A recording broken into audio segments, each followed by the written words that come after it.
They stole from me at my wife's funeral. I came home from Margaret's service to find my kitchen stripped bare. Every appliance gone. The KitchenAid mixer she'd bought just 3 months ago. The medical-grade refrigerator. The Cuisinart food processor we'd used to make her soft foods during chemo. On my counter sat a handwritten note from my son Tyler. "Dad, you're too old to use these anyway. We need them more. Don't be dramatic about it." I should have been angry. Should have called him screaming. Should have demanded everything back. Instead, I smiled, because Tyler had no idea about the life insurance check sitting in my desk drawer. $2.8 million, and he'd just failed the biggest character test of his life. Let me back up. Margaret died on September 11th, 2024, after an 8-month battle with pancreatic cancer. I spent every day of those 8 months caring for her, feeding her through a tube when she couldn't swallow, lifting her when she was too weak to stand, sleeping on the hospital chair beside her bed. The kitchen appliances Tyler stole weren't just appliances. They were the last things Margaret had chosen for our home. In July, when she knew she was dying, she'd insisted on upgrading everything. "One last act of making a home," she'd said. The Samsung refrigerator cost $2,400 because it had medical-grade temperature controls for her medications. The Bosch dishwasher ran antibacterial cycles to protect her compromised immune system. The Wolf microwave had precise heating settings for warming her liquid nutrition. Tyler knew all this. He'd watched me use every single item to care for his mother. What Tyler didn't know was that Northwestern Mutual had delivered Margaret's life insurance check the day before she died. $2,800,000. The policy she'd insisted on keeping even when money was tight. "For your security, Edward," she'd said. "Promise me you'll use it wisely." I'd planned to give Tyler everything, the whole inheritance. He was our only child, and despite his flaws, I believed he deserved it. But Margaret had always worried about his character. "Test him first," she'd said during one of our late-night conversations in the hospital. "Make sure he's the man we raised him to be." So I'd decided to wait. Let him show me who he really was when he thought I had nothing. The test began the moment Margaret took her last breath. Tyler and his wife Sarah showed up to the funeral in their BMW, designer clothes, Sarah's $2,000 handbag. They'd been struggling financially. I knew about the second mortgage, the credit card debt, the private school tuition for their 2 kids, but they maintained appearances. During the service, Tyler gave a beautiful eulogy about his devoted mother. Sarah dabbed her eyes with a silk handkerchief. They looked like the perfect grieving family. While I was shaking hands with mourners and thanking them for coming, Tyler and Sarah were backing their truck up to my house. My security cameras caught everything. The timestamp showed 2:47 p.m., exactly when I was standing beside Margaret's casket, accepting condolences. They moved fast, systematically, like they'd planned it. The KitchenAid stand mixer, $380. The Ninja blender system Margaret used for protein shakes, $200. The Cuisinart food processor that made her soft foods possible, $150. The Vitamix she'd used for liquid nutrition, $500. The Breville toaster oven that was easy for her weakened hands to operate, $250. The Instant Pot, $100. Even her coffee maker, $80. $15,000 worth of medical equipment designed to help a dying woman maintain some dignity in her final months. Gone while I buried her. The note Tyler left was written on the back of her funeral program. He couldn't even find separate paper. But here's what Tyler didn't understand about his old man. I might look like a broken-down widower living in a modest house on Elm Street. I might drive a 10-year-old Honda and wear the same 3 suits to church. But I'd spent 45 years building a life with a woman who taught me to plan for every possibility. I'd been testing Tyler's character his whole adult life. The time he borrowed $5,000 for his business and never paid it back. The Christmas he complained that our gifts weren't expensive enough. The way he talked about Margaret's medical bills like they were a personal inconvenience. Each time I'd told myself he was young. He'd grow up. He'd learn respect. Margaret's death was his final exam, and Tyler had just written his answer in permanent ink. I sat in my empty kitchen and opened the life insurance file. $2.8 million. Margaret's gift to ensure I'd be comfortable for the rest of my days. The inheritance that would have set Tyler's family up for generations. Tyler thought he was stealing from a weak old man who couldn't fight back. He was about to discover how wrong he was. Tyler called me at 8 p.m. that same night. I was sitting in my empty kitchen, still in my funeral suit. when the phone rang. "Dad, I hope you're not mad about the appliances." His voice was casual, like he'd borrowed my lawnmower. "I see you found them useful," I said. "Look, I know it might seem sudden, but you're living like a hermit anyway. Margaret's gone. It's time to start downsizing." Downsizing. 3 hours after we'd put his mother in the ground. "We've got 2 kids and a mortgage," Tyler continued. "You just heat up TV dinners now. Sarah and I can actually use this stuff." I heard Sarah in the background. "Tell him we're doing him a favor. That house is too big for one person anyway." "Did you hear that, Dad? Sarah thinks we're helping you transition into a simpler lifestyle." Transition? Like my grief was a business reorganization. "We're thinking you should sell the house too," Tyler went on.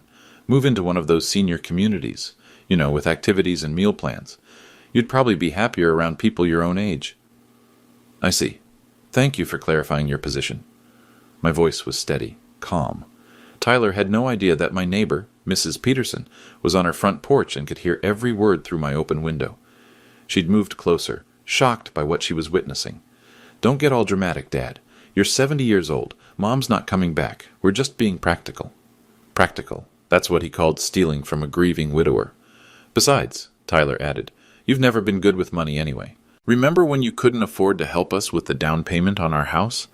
At least this way the appliances go to someone who can make proper use of them." The down payment. He was referring to 2018, when they'd wanted to buy a house beyond their means. I'd had the money but refused to enable their financial irresponsibility. Instead, I'd helped them find a modest home they could actually afford. Tyler had never forgiven me for that lesson in fiscal responsibility. "You know what your problem is, Dad? You've always been jealous of our success. Mom understood that. She knew we deserved better." Sarah's voice grew louder in the background. "Tell him if he reports anything stolen, we'll contest Mom's will. We'll claim elder abuse." Elder abuse. For refusing to enable their theft. "Dad, you still there?" "I'm here, Tyler." "Good.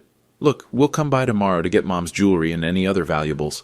No point letting them sit in an empty house. You understand, right?" I understood perfectly. Tyler wasn't just stealing appliances, he was looting his mother's memory. "Sarah's already called a few estate sale companies. They can help you liquidate everything else. We're thinking the antiques alone should bring in enough to cover your moving expenses." The antiques Margaret had collected over 4 decades. The china cabinet that had been her grandmother's. The rocking chair where she'd nursed Tyler as a baby. All of it reduced to moving expenses in Tyler's mind. "We're really doing this out of love, Dad. I know it's hard to see right now, but you'll thank us later." Love. He was calling theft love. Mrs. Peterson had moved to the edge of my property line. Her face was white with shock. She'd known Tyler since he was 5 years old. She'd watched Margaret teach him to ride a bike on our driveway. Now she was hearing him dismantle his parents' life like it was a business transaction. "The thing is, Dad, you've never really understood how the world works. Mom protected you from a lot of financial realities. Now it's time to face facts." Financial realities. From a man who'd mortgaged his house twice and maxed out 4 credit cards. "Sarah and I have been talking to a financial advisor. He says people your age usually need to live on about $30,000 a year. Social Security should cover that, right? So really, you don't need all this stuff anyway." $30,000 a year. Tyler had calculated exactly how little his father deserved to live on. Plus, think about it. When you die, everything would just come to us anyway. We're just accelerating the process, making it more efficient. More efficient. Tyler was talking about my death like a quarterly business review. "So, we're good, right, Dad? No drama, no police calls, no making this harder than it needs to be?" Mrs. Peterson was now standing directly under my window. She mouthed the words, "Call the police." But I had a better idea. "Tyler," I said quietly, "thank you for showing me exactly who you are." "What's that supposed to mean?" "It means I believe you. When someone shows you their character, it's wise to accept that information." "Dad, you're being weird. Just say we're good and we'll handle everything else." "We're good, Tyler. You've made everything perfectly clear." I hung up the phone and looked at Mrs. Peterson through the window. She was shaking her head in disbelief. What Tyler didn't know was that our conversation had given me perfect clarity about what came next. He'd just shown me exactly how much respect he had for his mother's memory, his father's grief, and the family that had raised him. Margaret had been right. Character tests reveal everything, and Tyler had just failed his with flying colors. The next morning, I called James Henderson at Henderson and Associates. Jim had been our family attorney for 23 years. He'd drafted our wills, handled Margaret's medical directives, and guided us through every major legal decision. "Edward, I'm so sorry for your loss," Jim said when I arrived at his office. "Margaret was a remarkable woman." "She was, and that's why I'm here." I placed the life insurance check on his desk. $2,800,000. Jim's eyes widened. "Edward, this is substantial." "It's Margaret's final gift. She wanted me to be secure." I told him about Tyler's call, about the stolen appliances, about the plan to liquidate our home and move me into senior housing. Jim listened without interruption, taking notes. "I want to revise my will, effective immediately." Jim leaned back in his chair. "Edward, you're grieving. Major financial decisions should be made carefully. This decision is perfectly clear. Tyler showed me his character when he thought I was helpless. I'm choosing to believe him." I explained Margaret's character test idea, how we'd planned to evaluate Tyler's response to thinking I had nothing, how spectacularly he'd failed. "What exactly are you proposing?" "I want the entire inheritance to go to Margaret's charity, the Pancreatic Cancer Research Foundation, the organization that tried so hard to save her." Jim was quiet for a long moment. "That's $2.8 million, Edward. Are you certain? Tyler can have $50,000 for the appliances, since he felt he needed them more than his grieving father. Edward, I have to ask, is this revenge?" "No, Jim, this is respect. Tyler told me exactly what he thinks I'm worth. I'm simply accepting his valuation." Jim pulled out a legal pad and began drafting notes. "You understand this decision is permanent? Once we execute this will, Tyler loses any claim to your estate. Tyler forfeited his claim when he robbed me at his mother's funeral. We spent 2 hours documenting everything. The security camera footage showing the theft during Margaret's service. The phone call where Tyler outlined his plans for my life. Mrs. Peterson's witness statement about overhearing Tyler's disrespectful conversation." "I've seen family conflicts before," Jim said. "But this level of disrespect during active grief, it's unprecedented." Jim explained the legal implications. Tyler would receive exactly what he'd demonstrated he deserved. Enough money to cover the value of what he'd stolen and nothing more. The rest would fund research to cure the disease that killed his mother. "There's something poetic about this," Jim noted. "Margaret's life insurance will help save other families from what you went through." Margaret would love that irony. She always said Tyler needed to learn that actions have consequences. Jim prepared 2 documents, the revised will and a formal police report about the theft. "We'll need both for the legal record." Tyler mentioned contesting the will, claiming elder abuse. Jim smiled grimly. "Let him try. We have video evidence of him stealing during the funeral, audio of him insulting you, and witness testimony to his character. Plus, you're demonstrating perfect mental clarity by donating to charity. No judge would side with him." As we finalized the paperwork, Jim asked about my feelings. "Any second thoughts? Tyler is still your son." I thought about Margaret, about the 8 months I'd watched her fight for every day, about the kitchen appliances she'd chosen to make her final months easier, about Tyler loading them into his truck while I stood beside her casket. Tyler made his choice, Jim. He showed me exactly how much he values family bonds. I'm simply responding in kind. The new will was ironclad. Tyler Brown would inherit $50,000 in recognition of his expressed needs regarding household appliances. The remaining $2,750,000 would establish the Margaret Brown Memorial Fund for Pancreatic Cancer Research. Jim handed me copies of all documents. "This is the most clear-cut case of character failure I've ever documented. Tyler essentially wrote his own disinheritance. When do we make this official?" "I'll schedule a family reading for 2 weeks from today. October 15th. We'll invite Tyler, Sarah, and Margaret's siblings. Public witness to the decision." "Perfect. Tyler likes an audience for his opinions. He'll get one." As I left Jim's office, I felt something I hadn't experienced since Margaret's diagnosis. Peace. Not the peace of grief, but the peace of moral clarity. Tyler had shown me his true character when he thought I couldn't fight back. Now he was about to discover that character tests work both ways, and sometimes the teacher learns more than the student ever expected. The insurance company required a police report for stolen property claims. Standard procedure, they explained. I filed report VA 2024-091315 on September 15th with Detective Mark Davis at the County Sheriff's Office. $15,000 in appliances. Detective Davis reviewed my itemized list. "That's felony theft, Mr. Brown." The serial numbers are all documented, I said, handing him Margaret's purchase receipts. Everything was bought within the last 6 months for medical purposes. Detective Davis studied the receipts. KitchenAid mixer, model KSM 175 PSER, serial number W202400734. Samsung refrigerator, model RF23, M8070SR, serial number 15, ZKQS 2C400186. Every appliance tracked and verified. Your son took these during the funeral? While I was accepting condolences beside his mother's casket. Detective Davis had seen family disputes before, but stealing during a funeral crossed a line. We'll need to serve him with the theft report, standard procedure. I understand.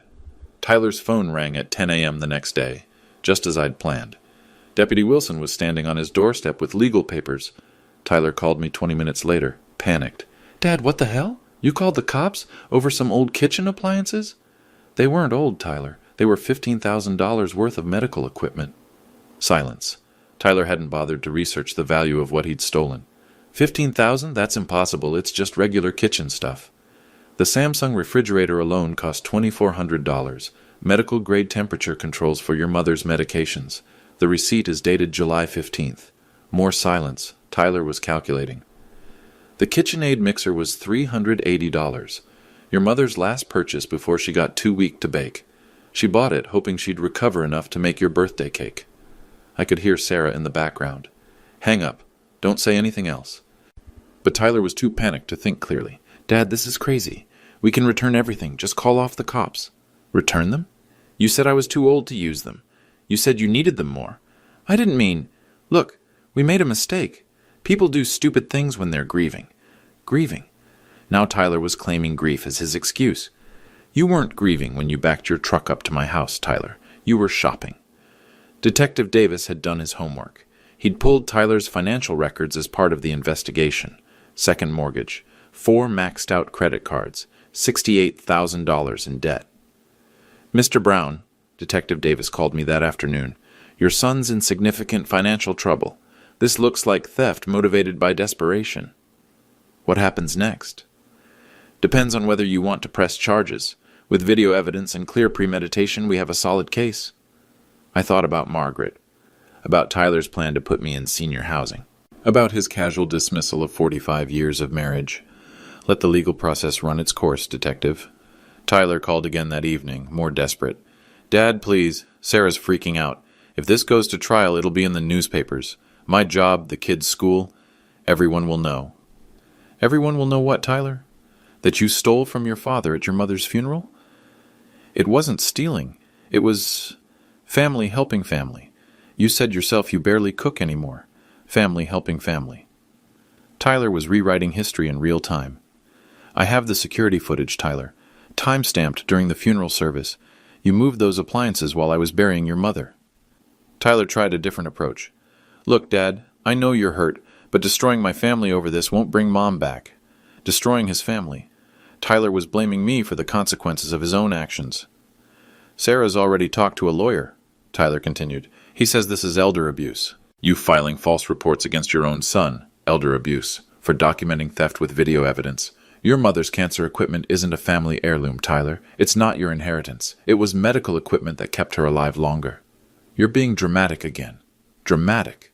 Tyler's favorite word for accountability. But here's what Tyler didn't understand. I wasn't just filing a police report. I was building a legal record of his character. Every phone call recorded, every threat documented, every attempt to manipulate or intimidate carefully preserved. Detective Davis called me on September 20th with an update. Mr. Brown, we've recovered the appliances from your son's residence. Serial numbers match your receipts perfectly. How did Tyler react? He claimed they were gifts, said you'd given them permission to take them, but the video evidence contradicts that story. I could imagine Tyler's shock when deputies showed up with a search warrant, his carefully constructed narrative falling apart under legal scrutiny. What's the next step, Detective? District attorneys reviewing the case. With the video evidence, documented financial motive, and witness testimony, they'll likely proceed with formal charges. Tyler's third call came that night. His voice was different, smaller. Dad, they took everything back. The DA's talking about pressing charges regardless of what you want. The law doesn't require my permission to prosecute theft, Tyler. This is insane. We're family. Yes, we are. And you showed me exactly what that means to you. Tyler's final attempt at manipulation. Mom wouldn't want this. She'd want us to work things out. Margaret. The woman whose medical equipment he'd stolen while her body was still warm. Your mother spent 8 months fighting for every day. Those appliances helped her maintain dignity during the worst experience of her life. You turned that into an opportunity for profit. Silence. Keep the appliances, Tyler. You said you needed them more than your grieving father. I believe you. What's that supposed to mean? It means you've shown me your priorities. Now, I'll show you mine. I hung up and looked at the revised will sitting on my kitchen table. $2,750,000, redirected from Tyler to Margaret's charity. Tyler had just learned his first lesson about consequences. The next lesson would be much more expensive. Tyler cornered me at Morrison's grocery store 3 days later. I was buying provisions for 1 instead of 2, still adjusting to widower portions, when he appeared at the end of the cereal aisle. Dad, we need to talk. Hello, Tyler. His face was flushed, angry. Sarah stood behind him, arms crossed, radiating resentment. You're making us look like criminals over kitchen stuff. Tyler's voice carried across the store. Other shoppers turned to stare. I'm not making you look like anything, Tyler. I'm simply documenting what happened. What happened was family business. Private family business. Sarah stepped forward.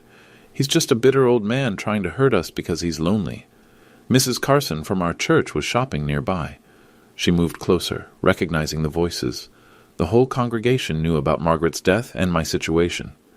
Dad, you're embarrassing the whole family, Tyler continued. People are talking. The kids' teachers are asking questions. What questions? About whether we're criminals, about whether we steal from old people. Old people. Tyler had just publicly confirmed his view of his father. Sarah's voice grew louder. Everyone knows you called the police on your own son. What kind of father does that? Mrs. Carson approached our group. Edward, is everything all right? Hello, Margaret, I said calmly. Tyler and Sarah were just explaining their position on family relationships. Tyler panicked. He didn't want witnesses to his words. Dad, let's take this outside. I'm comfortable here, Tyler. Please continue explaining why I shouldn't document theft. Sarah looked at Mrs. Carson. He's not thinking clearly since Margaret died. The grief has made him paranoid. Mrs. Carson had watched me care for Margaret during her illness. She'd seen my devotion firsthand. Edward seems perfectly clear to me, Mrs. Carson replied. Perhaps you should lower your voice in public. Tyler's face darkened. This is none of your business, lady. Tyler, I said quietly, Mrs. Carson was at your mother's funeral. She helped serve the meal afterward. Tyler had just been rude to a church elder who'd volunteered to feed mourners at his mother's funeral. Mrs. Carson's expression shifted. You're Margaret's son? The one who spoke so beautifully about her? Sarah grabbed Tyler's arm. We should go. But Tyler was too angry to stop. My father is trying to destroy our family over a misunderstanding. We were helping him downsize after Mom's death. Downsize? Mrs. Carson looked confused. Tyler felt I was too old to use my kitchen appliances, I explained. So he collected them while I was at Margaret's funeral. Mrs. Carson's face went white. During the funeral? Tyler realized his mistake. It wasn't... We didn't mean... You took your father's belongings while he was burying your mother? The produce manager, Tommy Rodriguez, had been watching from behind the banana display. He'd known Margaret for years. She'd shopped here every Thursday for decades. Is everything okay over here? Tommy asked. Everything's fine, Sarah snapped. Mind your own business. Tommy looked at me. Mr. Brown, you doing all right? I'm fine, Tommy. Just a family discussion about kitchen appliances. Tyler made one last attempt to control the narrative. Look, everyone's misunderstanding the situation. We were helping Dad transition after losing Mom. Sometimes family help looks different from the outside. Mrs. Carson studied Tyler carefully. You helped your father by taking his appliances during the funeral? The silence stretched uncomfortably. Other shoppers had gathered, drawn by the raised voices. The whole store was listening. We should go, Sarah repeated, tugging Tyler's sleeve. Tyler looked around at the faces watching him. Neighbors, church members, people who'd known his family for decades. This isn't over, Dad. No, Tyler, I don't think it is. They left their cart and walked out quickly. Mrs. Carson shook her head. Edward, I'm so sorry. Margaret would be heartbroken. Margaret knew Tyler's character better than anyone. She wouldn't be surprised. The store gradually returned to normal, but I noticed people looking at me with sympathy rather than pity. Tyler's public outburst had revealed his character to our entire community. Word travels fast in small towns. By evening, everyone would know exactly who Tyler Brown really was. Sarah launched her counterattack on Facebook that evening. I didn't use social media, but Mrs. Peterson called to read me the post. Edward Brown filed false police reports against his own family. He's mentally unstable from grief and trying to steal our children's security. Please pray for our family during this difficult time. Sarah had crafted her narrative carefully. I was the unstable aggressor. She and Tyler were victims of a grieving man's delusions. The post included a photo of Tyler's children, my grandchildren, looking sad. The caption read, "These innocent babies are suffering because their grandfather chose revenge over family love." 23 people liked the post within an hour. Mutual acquaintances who didn't know the full story saw a grandmother's plea for prayer and responded with sympathy. But Sarah had made a crucial mistake. Our town was small. People who'd known Margaret and me for decades saw right through the manipulation. Mrs. Peterson was the first to respond. I witnessed the phone call where Tyler called his father names on the night of Margaret's funeral. This post is shameful. Reverend Williams from our church added his comment. Edward Brown cared for Margaret with devotion for 8 months. I've never seen such dedication. Perhaps the family should examine their own behavior. Then something beautiful happened. Margaret's cancer support group found the post. Linda Martinez, who'd undergone chemo with Margaret, wrote, Margaret talked about Edward constantly during treatment. He never missed an appointment, never complained, never showed anything but love. This post dishonors her memory. Carol Stevens, another cancer survivor, shared the original post with her own comment. This man drove his wife to every chemo session for 8 months. He learned to cook soft foods when she couldn't swallow. He slept in hospital chairs. If you're attacking Edward Brown, you're on the wrong side. The narrative was shifting. Sarah tried to double down with another post. People don't understand how grief can change someone. Edward is not the man he used to be. We're just trying to protect ourselves and our children. But by then, Mrs. Carson from the grocery store had shared her encounter. I witnessed Tyler Brown screaming at his father in Morrison's today. The whole store heard him. This young man has no respect for the father who raised him. Tyler tried to control the damage with his own post.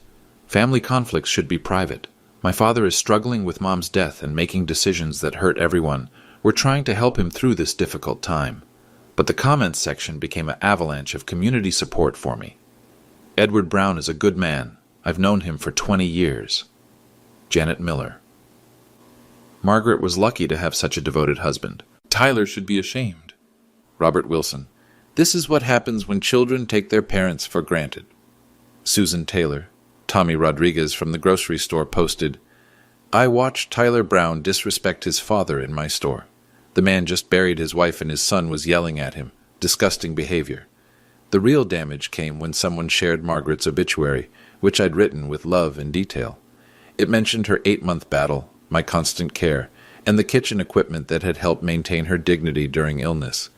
Sarah's theft narrative collapsed when people realized Tyler had stolen medical equipment from a man who just lost his wife to cancer. Dr. Patricia Williams, Margaret's oncologist, commented, Edward Brown was the most dedicated caregiver I've ever encountered. He learned medical procedures to help Margaret at home. Attacking this man is unconscionable. By midnight, Sarah's original post had been shared 47 times, mostly with critical commentary about Tyler's behavior. Her attempt to portray me as unstable had backfired completely. The next morning brought the cruelest blow. Someone had recorded Tyler's outburst at the grocery store on their phone. The video went viral in our small community Facebook groups.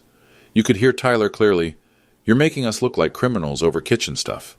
And my calm response, I'm simply documenting what happened. The video showed Tyler red-faced and aggressive while I remained composed and dignified. Sarah could be heard calling me a bitter old man.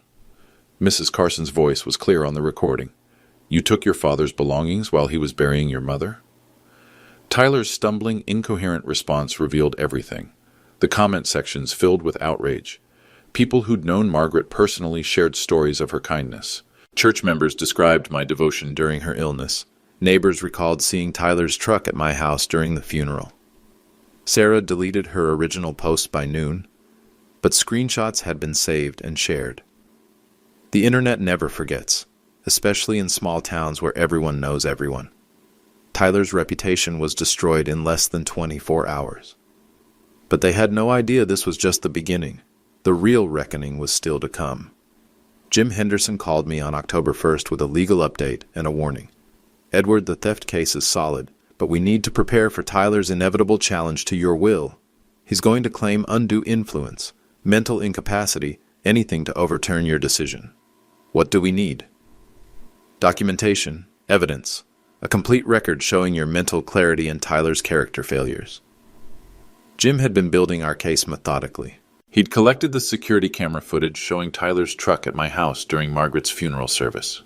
Timestamp, 2:47 p.m., exactly when the church program showed I was receiving condolences. He'd documented Tyler's phone call with a sworn affidavit from Mrs. Peterson, who'd witnessed Tyler's disrespectful language on the night of Margaret's funeral. Her statement quoted Tyler directly. "You're too old to use these anyway, and don't get all dramatic, Dad." The police report provided official documentation of the theft. Detective Davis had confirmed the serial numbers, estimated values, and Tyler's attempted justifications. Every appliance was photographed and cataloged as evidence. Medical records from Margaret's cancer treatment showed the necessity for specialized equipment. Dr. Williams had provided a detailed explanation of why each appliance was medically required. Temperature-controlled refrigeration for medications, soft food processing for swallowing difficulties, precise heating for liquid nutrition. The most powerful evidence is the financial timeline, Jim explained. Margaret's life insurance was delivered September 10th. She died September 11th. Tyler stole the appliances September 12th. The sequence proves he acted on greed, not grief. Jim had also documented Tyler's financial desperation. Credit reports showing $68,000 in debt, second mortgage documents, bank statements revealing overdraft fees and missed payments. Tyler wasn't just stealing appliances, Jim noted. He was stealing from what he assumed was a broke old man to solve his own financial problems. The social media evidence was particularly damning. Jim had screenshots of Sarah's posts attempting to portray me as mentally unstable. He'd captured the community's overwhelming support for my character and their condemnation of Tyler's behavior. The grocery store incident sealed it, Jim said. Tommy Rodriguez provided security footage of Tyler's public outburst. Mrs. Carson gave a detailed witness statement. Tyler destroyed his own credibility in front of the entire community. But Jim's most devastating evidence was Tyler's own words. He'd recorded our phone conversations, legal in our state with single-party consent. Tyler's voice clearly demanding I sell my house, move to senior housing, and surrender my autonomy. "Listen to this," Jim played Tyler's recorded voice. "We're thinking you should sell the house, too. Move into one of those senior communities. You'd probably be happier around people your own age." Then Sarah's voice. "Tell him if he reports anything stolen, we'll contest Mom's will. We'll claim elder abuse." They threatened you with false elder abuse claims while simultaneously committing actual elder abuse through theft and coercion, Jim observed. The irony is legally significant. Jim had calculated the precise mathematics of Tyler's character failure. Tyler stole $15,000 in appliances, assuming his father was destitute. He lost a $2,800,000 inheritance. That's a cost ratio of 187 to 1 for his greed. The will revision was documented with multiple witnesses and comprehensive psychological evaluation. Dr. Patricia Martinez had examined me at Jim's request, confirming my mental competency and emotional stability. Edward demonstrates clear thinking, appropriate grief responses, and sound judgment, Dr. Martinez had written. His decision to redirect inheritance based on documented character failures shows wisdom, not instability. Margaret's original wishes provided the strongest moral foundation. Jim had Margaret's recorded statement from her hospital bed. "Test Tyler's character before trusting him with our life's work. Make sure he's earned what we'd give him." "Your wife essentially predicted this scenario," Jim told me. "She knew Tyler's weaknesses and wanted safeguards in place. The charity designation strengthened our legal position. The Pancreatic Cancer Research Foundation was a legitimate 501c3 organization. My donation would fund research to cure the disease that killed Margaret. Tyler can't argue against cancer research without looking even worse," Jim noted. "You're not being vindictive. You're honoring Margaret's memory by fighting her killer." Jim had also prepared for Tyler's likely defenses. If Tyler claimed temporary insanity from grief, the premeditated timing contradicted that excuse. If he claimed financial desperation, that proved motive for theft rather than justification. The evidence tells a clear story, Jim summarized. A devoted husband cared for his dying wife using specialized equipment. Their son stole that equipment during the funeral, assuming his father was helpless. The father then redirected the inheritance to honor his wife's memory and punish the character failure. When do we present this to Tyler? October 15th. The will reading, with Margaret's entire family present as witnesses. Jim smiled grimly. Tyler wanted a public confrontation at the grocery store. Now he'll get a public reckoning at the law office. Is he ready for what's coming? No one's ever ready to lose $2.8 million, Edward, especially for stealing $15,000. The mathematics of Tyler's greed were about to become unavoidably clear. October 15th arrived gray and cold. Jim Henderson had scheduled the will reading for 2 p.m. at his law office on Main Street. The entire family would be present. Tyler, Sarah, Margaret's 2 sisters, her brother, and 3 cousins who'd been close to Margaret during her illness. Tyler arrived in his BMW, confident and composed. He'd clearly prepared for this moment, expecting to inherit Margaret's modest estate and my small savings. Sarah wore her best dress, the one she'd worn to Margaret's funeral. "Hello, Dad," Tyler said as he entered the conference room. "I'm glad we're finally handling Mom's affairs properly." Margaret's sister Linda embraced me warmly. "Edward, how are you holding up?" "I'm well, Linda. Margaret would be happy to see everyone together." Jim Henderson arranged the seating carefully, Tyler and Sarah at one end of the long table, Margaret's family members along the sides, me at the head, with Jim beside me holding a thick folder of documents. "Thank you all for coming," Jim began. "We're here to read the will of Margaret Brown as well as discuss Edward's estate planning decisions." Tyler nodded expectantly. In his mind, this was just a formality before inheriting whatever modest savings his parents had accumulated. "Before we begin," Jim continued, "I need to present some relevant documentation that affects these proceedings." Jim activated the conference room's projection screen. The first image showed Northwestern Mutual letterhead. "This is Margaret Brown's life insurance policy. The death benefit was $2,800,000. The room went silent. Tyler's face registered shock, then calculation, then barely contained excitement. Sarah whispered, "$2.8 million?" Margaret's sister Carol gasped. "Margaret never mentioned." Margaret preferred privacy about financial matters, I explained. She wanted security without ostentation. Tyler was visibly restraining himself from smiling. $2.8 million was far more than he'd imagined. His financial problems would disappear overnight. Jim displayed the next document. "This is Edward's original will, drafted in 2019. Tyler Brown is designated as sole beneficiary of the entire estate." Tyler relaxed into his chair. Everything was proceeding as expected. "However," Jim continued, "this will was revised on September 15th, 2024. Let me explain the circumstances that led to that decision." The projection screen showed security camera footage. Date stamp, September 12th, 2024, 2:47 p.m. Tyler's truck backing up to my house. This footage was recorded during Margaret's funeral service. The room watched in stunned silence as the video showed Tyler and Sarah loading appliances into their truck. KitchenAid mixer, Samsung refrigerator, Bosch dishwasher, a systematic stripping of the kitchen while mourners gathered at the church. Margaret's brother David spoke first. "They were stealing during the funeral?"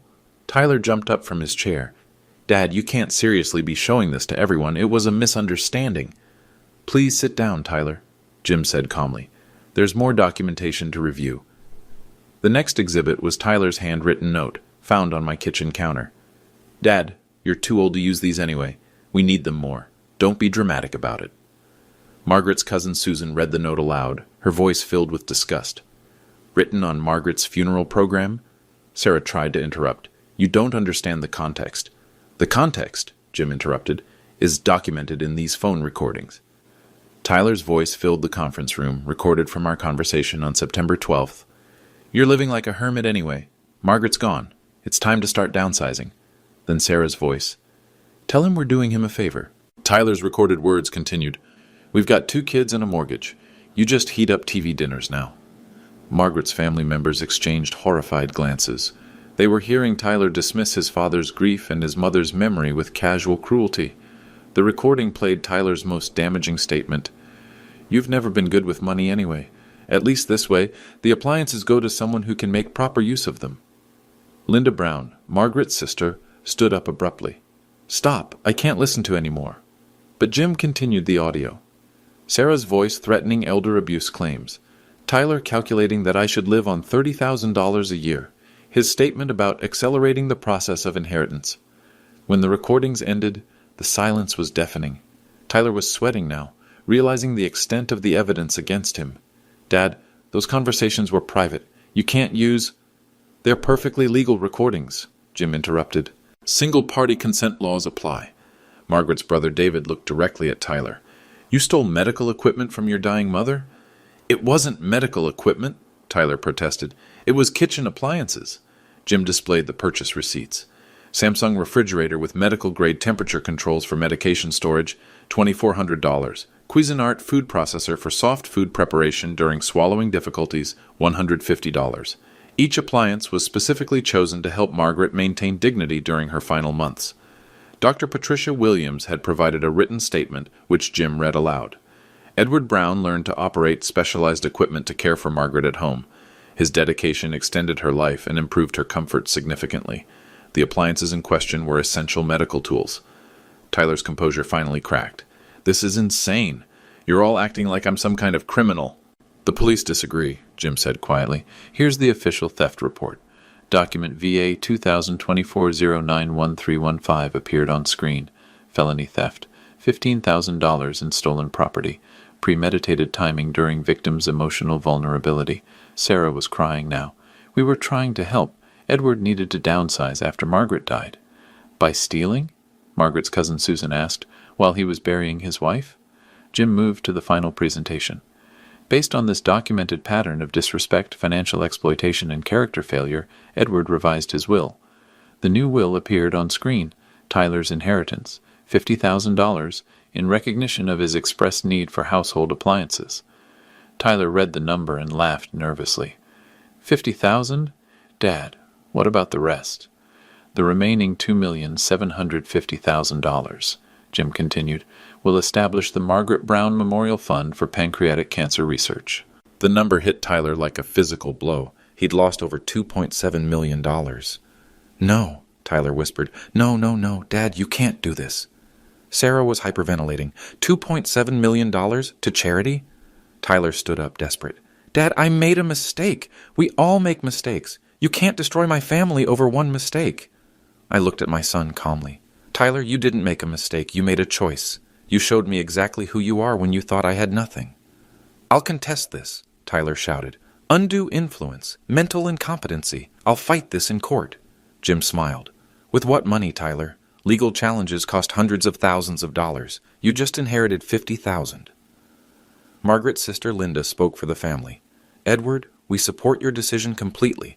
Margaret would be proud that her life insurance is fighting the disease that killed her." Tyler looked around the room desperately. His extended family was nodding in agreement. No one supported his position. "This isn't over," Tyler said, grabbing Sarah's hand. "We'll find a way to overturn this." "Actually," Jim said, "it is over. The charity has already been notified. The money transfers tomorrow." Tyler and Sarah left without another word, their BMW speeding away from the law office. Margaret's family stayed for another hour, discussing the Cancer Research Fund and sharing memories of Margaret's final months. They praised my decision and promised to help publicize the charity in Margaret's honor. As everyone prepared to leave, Linda hugged me tightly.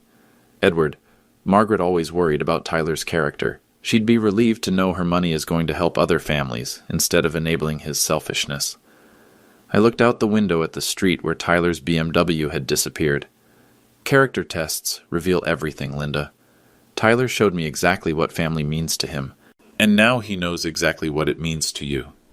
The Margaret Brown Memorial Fund would save lives that pancreatic cancer might otherwise claim. Tyler's greed had inadvertently funded hope for thousands of families facing the disease that destroyed ours.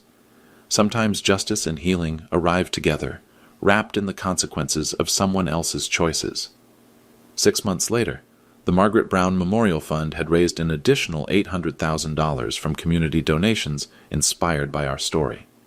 Pancreatic cancer research was moving forward with renewed funding and hope. Tyler and Sarah lost their house in February. The second mortgage, credit card debt, and legal fees from their failed will challenge consumed their resources. They moved into a rental apartment across town, their BMW replaced by a used Honda. Tyler called me once more in March, his voice hollow with defeat.